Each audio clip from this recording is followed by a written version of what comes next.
تحت الشعار كلنا رقيبان الحويج، عنوان الوقفة التي نظمت بحي معطل الصامد على الساعة 4 بتوقيت غرينتش بمدينة العيون المحتلة. الوقفة التي تأتي في مطلع هذه السنة الميلادية 2015، وهي سنة مهمة بالنسبة للقضية الصحراوية، حيث رفعت خلالها صور المناضل رقيبان الحويج والأعلام الوطنية. رددت أيضا شعارات وطنية من قبيل صحراوي في كل مكان، كرامة ثم تنهان، رقيبان يا رفيق سنواصل الطريق، وأخرى منادية بالاستقلال ومطالبة أيضا برحيل الاحتلال.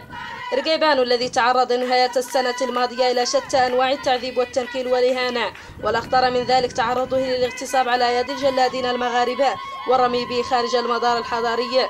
وبهذه المناسبة الأليمة ندعو كافة الصحراويين لتكاتف الجهود والعمل النضالي والنزول إلى الشارع بكثافة للتظاهر وللضغط على الاحتلال، فلنجعل سنة بركان تحت أقدام الغزاة وبامتياز.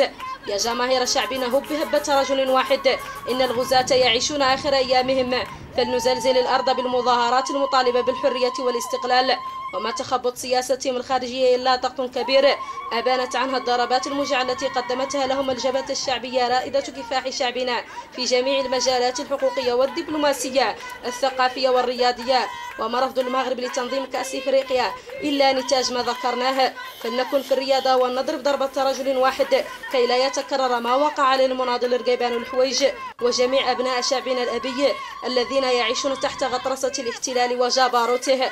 ويقول المثل الحساني: مات لقد الفات. ويبقى شعارنا: يا رقيبان ويا رفيق سنواصل الطريق.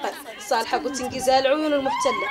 ضامنين مع المتقاليد ومع رقيبان والحويج اللي متضرر بطوه ولفقوا فيه وعدلوا الشماية وعدل، وضامنين مع جميع الصحراويين ولا بديل عن تغيير المصير كل الوطن والشهادة. كلنا رقيبانو. كل الوطن والشهادة رانا متضامنين مع الأخ رقيبان والحويج وندوا بالعدل والدولة المغربية، ورانا متضامنين مع كل الوطن والشهادة.